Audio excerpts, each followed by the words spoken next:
Holy Sex versus Casual Sex, an inspirational dating guide written by Edna Moore and Steve Brown. This is the first book in my series for Book Nook. This book was written in 2006 by Fifth Estate Publishers. Dedication. In loving memory of all young ladies who went on a date with a stranger and never returned home to their loved ones. May their souls rest in peace. If by the grace of God these young ladies are still alive, my prayer is that they return home safe and unharmed. Acknowledgements. Special thanks to this wonderful mom I came to know through the media, who pursued the night her daughter disappeared while in the company of strangers. Her strong pursuit for the truth allowed us to go on the journey.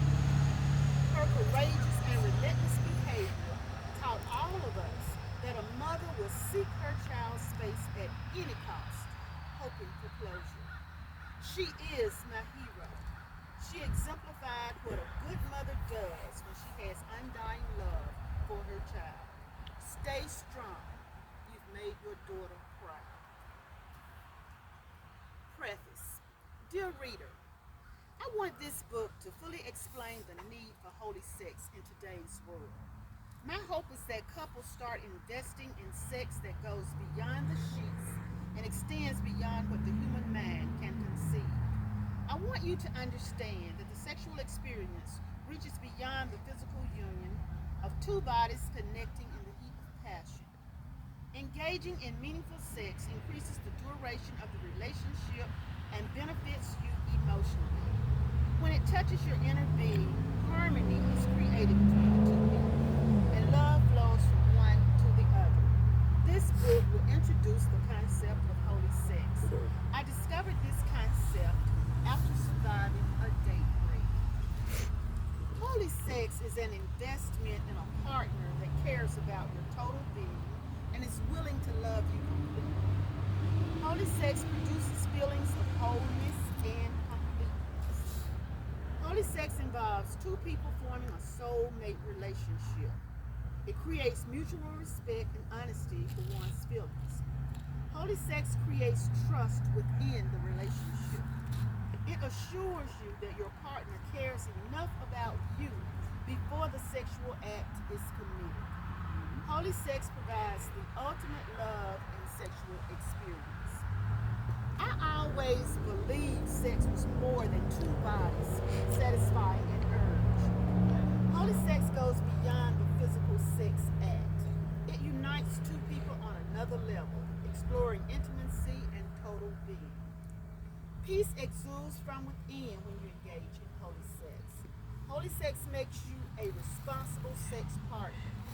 Sexual partners should not be easily discarded because a special bonding has been created. Feelings dwell throughout your inner being, even when a sexual relationship has ended, if you have holy sex. It seems as if society is lost in the sea of sex. It is craved by all age groups and abused by many. After having sex, people walk away in many instances more lost and alone than ever before. Too many people are depressed, lonely, and heartbroken when a relationship ends. My hope is that young people learn what love is before they partake of the sexual experience. The need to love and feel loved is of greatest essence to your emotional well being. I want to shed some light on how to have a wholesome and complete sexual relationship. My hope is that you read this book, practice the concepts of holy sex, and enjoy a full and happy life. Edna Moore, January 2006. Introduction. God spoke to my heart and instructed me to write a book about love, sex, and dating. I set before you a dating guide to help you explore your values and thoughts regarding love and sex from childhood to adulthood. It should be used as a guide for first time daters as well as seasoned daters. As I write this book, I am completely outraged that a woman cannot go out on a casual date and return home unharmed. What a shame. We live in a sane society where so many insane acts are committed during an innocent date between two people. No woman deserves to be raped. I sat daily weeping for this precious 17-year-old girl who disappeared into thin air after a date. Not a trace of her existence has been discovered. I could not understand why the feelings ran so deep. I sent prayers up for her and heard from her as God would have it.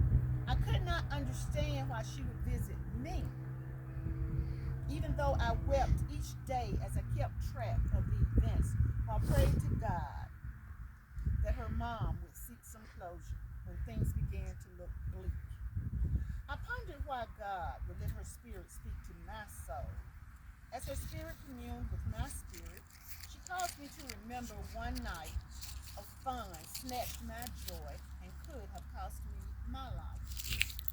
The missing girl explained to me that she was taking full responsibility for her actions and letting me know that she was at peace with the decisions made on that horrible night. She realizes that her disappearance will not be in vain if we take a good look at our dating practices and exercise caution when dating a stranger. This tragedy will become a life lesson if another young woman's life is spared from a date crime. If this missing girl is alive, she needs to know that America understands how the dating game goes. The chance of rape is a possibility. Rape is a crime perpetrated against someone. No guilt or shame needs to be heaped upon your conscience because the person has already made a decision to do this to you, even if you do nothing to provoke it. My prayer is that the missing girl reads this book and realizes that men and women can identify with her. God gave me this book to write and the title of it. It helps one explore what love and sex is in relation to the dating scene. This innocent girl spoke to me and told me to express my views about dating and tell my story. She charged me to tell her mom about this book after it was written so she could stay strong and fight the battle at hand, finding answers to what happened that dreadful night when precious daughter disappeared.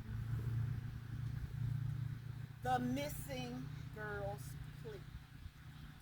I thought this missing girl's mom was mothering that part of me that was lost after her daughter took me back to a dark place in my life. It was as if she was my mom stalking the man who committed the crime against me. So I stand here today to give her mom a first-hand account of how a daughter feels when she has been raped.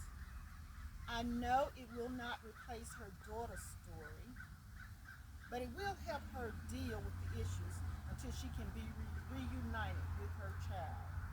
Silent weeping exists in my spirit for her brave mom, because this is the hardest thing a mom has to do, find her missing child without any clues.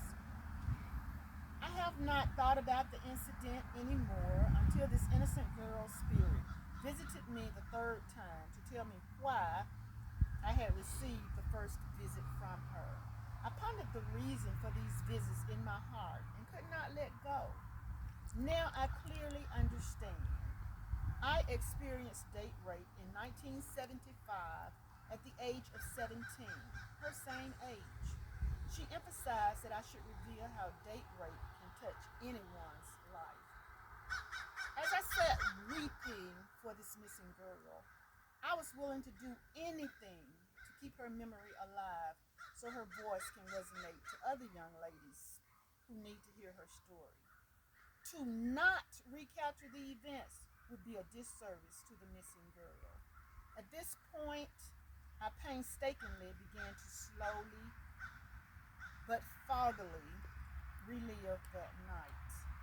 I shed many tears and found the courage to recount the events with ambivalent feelings.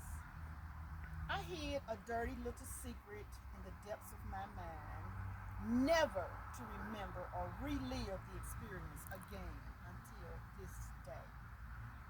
A talk with this missing girl revealed the guilt, shame, and disgrace I felt over making the wrong choice on the right day, a perfect day designed by God, just for me. 30 years later, the Lord is requesting that I openly share an experience that I mentally refuse to revisit until such a time as this. This is my first time recapturing the intimate details of that night. As I envision his face, feelings of terror reign in my mind as if it happened yesterday. I suddenly remembered his name as this memory was cast from the depths of my soul. I emerged from this nightmare a whole person and explained to the missing girl that it was too embarrassing to tell my story since this had happened 30 years ago. This is a story I vowed never to divulge, even if my life depended on it. The somberness in her voice propelled me to get my pen and write. I couldn't stop crying long enough to see the lines on the paper, but I found the courage to relive the dreadful details of that night. I felt God caressing me in his arms, so I knew I was going to be okay. I couldn't stop sobbing to write the first line because all of this unhappiness had been blocked from my memory. As I sat tearful-eyed, reliving the incident, I felt the missing girl's presence giving me the strength to record the events. Every fiber in my being nervously began to recall the details of that night. Do I want to tell this story? No. Do I need to tell this story? Yes. I was made to remember her as her spirit spoke to me over and over again to tell my story. I feel compelled to honor the request. Telling my story allows a piece of her story to be told. My story was not nearly as horrible as her night, but it gave me a scare and a rude awakening about the pitfalls of dating. I have fulfilled her request. Now I can have peace, and maybe she will rest in peace. Her spirit was pure, energetic, and loving. I went off to college very naive, overly friendly, and trusting. I met the wrong man. That man was incapable of love and probably did that to all young freshman girls. First, he gained their trust. Then he raped them. He knew we would be too afraid to tell our parents because they would make us come home so they could protect us from all hurt, harm, and danger. As I lay lifeless in my bed, I am weeping hysterically, which feels like it might have felt on the night of this senseless act, rape. As I recapture this chapter in my life, I can only weep with no feeling but shaking and uttering the date from hell and extending gratitude to the missing girl for causing me to remember. I do feel the need to seek closure. Am I too afraid? Would it be healthy for me to reveal this secret? Do I have the courage?